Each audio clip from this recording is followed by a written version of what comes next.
All right, today is January 28th. This news actually came out yesterday, but I was slammed yesterday, so I'm just getting to it right now. This is the Guild Wars 2 World vs. World January 31st update preview. January 31st is, of course, this coming Tuesday. At the time of recording this, that's about 3 days away. So, written by the Guild Wars 2 team on the 27th, which was yesterday. Hi, World v World community. I'm Cecil Armstrong, World v World team lead and producer, and I'm joined by senior game designer Floyd Grubb. We're here today to share a preview of some World v World changes coming in the January 31st update and the months following it. Before we dig in, we wanted to remind the community of our current team priorities. Address player population balance issues through the world restructuring and the alliance features. Just to pause there, just to make this digestible by people even if they have no experience in World v World, World v World is the only game mode where your specific server matters. In all of the game modes, all that matters is are you NA, are you EU? That's it. All the NA servers can play together for raids and strikes and PvP. All the EU servers can play together for that stuff. But for World v World, you know, you'll have, Maguma versus Gates of Madness or whatever. Maguma wins. And it's specific servers clashing. And so if you wanted to play with your friends, you needed to be on the same server, which is kind of a pain sometimes. You know, you might make friends within the game and then find out they're on a different server, so you can't do that. So the World Restructuring Alliances feature is something that they have been working on for like 17 years, and it is a way that you and your friends can basically get into a guild, and then that guild is assigned to a battle rather than your server being assigned to a battle so that you can all play together. That's the idea. Okay, and that feature's not done. They've been working on it for a long time. Number 2, make World v World more rewarding to play with a focus on active participation. One of the biggest problems I can think of with this is I have enjoyed many hours of World v World as a support scrapper, running with my group, throwing up shields, and healing the people around me. I get almost zero loot when I do that, because you need to hit enemy players to like at least 1 point of damage so that when they die, you get credit for having taken part in that kill and you get a bag, like a loot bag. And, when I play my ranger and I'm going around and just firing a longbow, I can easily get multiple stacks, each stack being 250 bags in a session there. On my scrapper, get almost zero. And they have said they know about this, that healers specifically get almost no rewards there. And that is something they would like to work on. However, this is a generic enough statement. It could also be referring to people that are just like AFKing there to try to get rewards. Refine and iterate on core World v World systems like scoring, siege, upgrades, etc. While world restructuring alliances are still our primary focus, we were able to carve out some time in our schedule to make progress toward the second and third priorities on our list. January 31st, World v World update preview. In addition to improved rewards, this update includes changes that are designed to encourage direct player versus player conflict in fights over objectives while taking care to not take the fun or the teeth out of objective defense. We'll be keeping a close eye on these changes, both the player feedback and quantitative data, and we'll make follow-up adjustments as needed. New weekly achievements. We're adding a set of weekly achievements that reward players for active and positive contribution to World vs. World. For example, capturing objectives, taking down Dolyaks, and defeating enemy players. Completing these achievements each week will reward players with 8 gold and up to 35 additional World v World skirmish claim tickets. A 10% increase in max weekly tickets. Oh, that's kind of interesting. So if you're doing this each week going forward, that can conceivably be a little bit faster to get any of the World v World legendary rewards, which is the full set of World v World armor, the Conflict's ring, or the Warbringer backpack that all require a lot of tickets. This would shorten how long that takes.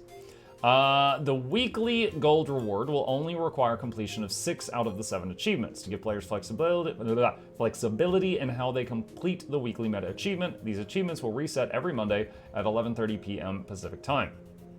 All right. I would say that I would predict that people that are getting the 8 gold were probably people just enjoying World v World on their own, and then they're just like, oh hey, just 8 gold showed up, without even thinking about it. And however, there might be people that go out of their way to do this specifically because they're working on something that requires those tickets, and they want those tickets. That would be my guess. Siege. On the siege side of things, we're making flame rams and ballistae more durable. The duration and range of the Flame Ram's Iron Will skill are both also being increased to help relieve pressure on assaulters, while the range on the Ballista's Reinforcing Shot is being increased to improve its ability to destroy siege weapons on objectives. We'd like to see the Warclaw used a bit more frequently in objective assaults, so we're doubling the damage that its chain pull inflicts on gates. The chain pull is a fun skill, that forbidden F word in gaming chat.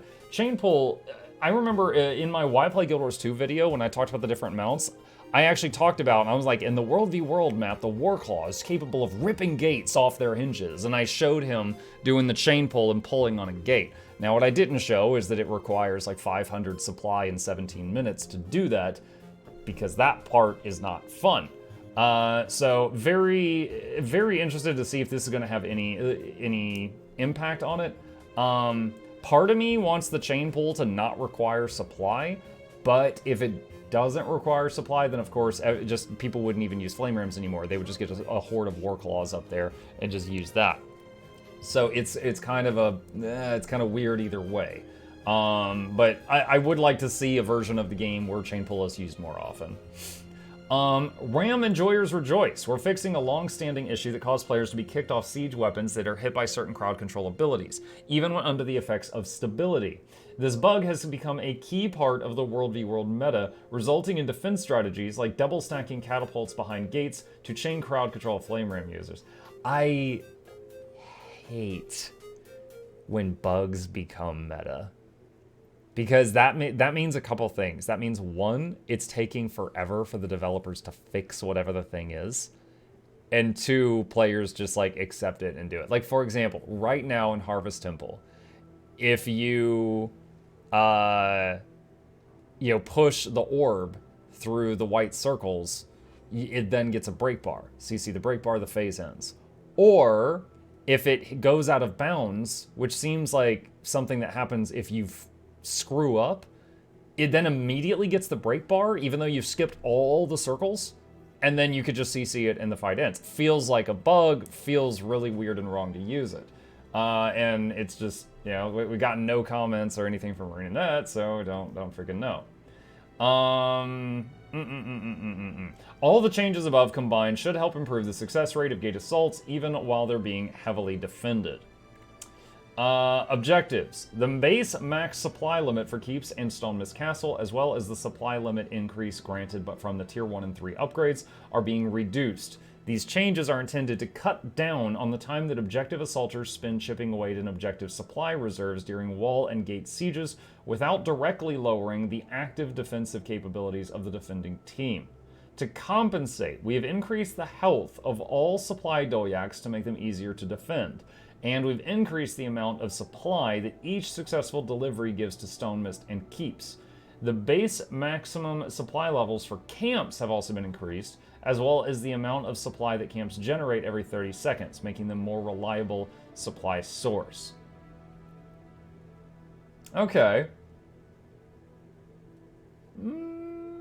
That sounds good. That sounds good. I'm very much in a that sounds nice. Would like to try that out and see how it feels kind of mindset when I read that. What's next? All the changes listed above will be live in just a few days, and we have more in the hopper for the first part of the year. We're currently working on improving rewards for active participation in fights over key objectives, making towers, keeps, and Stone Mist Castle bigger player activity hotspots. On the world restructuring and alliances front, we're still diligently working on bringing those features to life. As we mentioned last year, we're going to hold off on running additional betas until the alliances feature is ready for live testing. We're not ready to commit to a date for the first alliances beta quite yet, but you'll get a more comprehensive update on this from us in quarter one. As we mentioned earlier in the post, we're planning to release iterative World v World changes more frequently this year, like the update coming next Tuesday. There's a lot of room for addressing low-hanging fruit in World v World systems, but we need to be careful to not disrupt the game mode too much all at once. Thank you for reading, and we'll see you in the mist. Floyd Grubb, Cecil Armstrong, the World v World team. That sounds awesome. As far as like the updates more frequently this year, I've mentioned this before. Like, I love Guild Wars 2. Y'all know I do. I would not have made so much thousands of hours of content on this game if I didn't love the game. However, I'm also, I think, a bit of a realist when it comes to like, oh, they're going to do this these updates more often. Sounds great. I'll believe it when I see it. There's been too many times, like for the World Alliances thing itself has been sitting there for years and years and years and years and years. So, sounds great. I'll believe it when I see it is kind of my mindset when I read this. Looking forward to seeing how the community responds to what we get to play with on Tuesday. So yeah, that's it. And if you've got any thoughts on this, be sure to put them in the comments down below.